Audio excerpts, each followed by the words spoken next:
A lokutan baya, 'yan matan da shekara 18, 20 za ki ji sun yi aure, amma a yanzu abin ba haka ba ne. Za ku ga budurwa ta shekara 20, shekara 25, 30 wata har 35 ma ba ta taɓa auren farko ba. Duk da cewa zamani ne da kuma yanayin tsadar rayuwar da ake fama da shi, wasu suna kallon cewa suna so su auri mace amma ba su da ikon da za su aure ta. To amma kuma da muka samu yin bincike muka zanta da wasu mazajen sun bayyana mana cewa da yawan wasu suna jema 'yan matansu da siffar suna so su aure su, za su dinga yi masu maganganu na aure, amma su kuma 'yan matan daga ɓangaren su wasu ba hakan bane ba. Wasu kuma mazan ba za su ma yi magana auren ba, ke suke jira ki ce gidanku an ce su turo za a yi magana aure.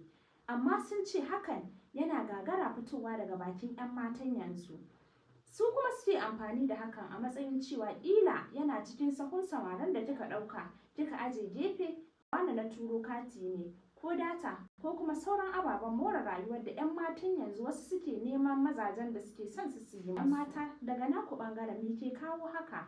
Idan dai har kin gan shi ya yi miki, kin kuma tabbatar da hankalin shi da tarbiyyar shi, sun yi complain akan cewa ba ku cewa su aiko, to yanzu lokaci ya yi da za ki ce daga gidanmu an ce ka aiko magabatanka za a yi magana aure. To amma daga ɓangaren ku kuna ganin tabbas hakan yake, ko dama dai in ya shirya auren shi ya kamata ya ce zai aiko, ba ke za ki ce a gidanku an ce ka aiko ba?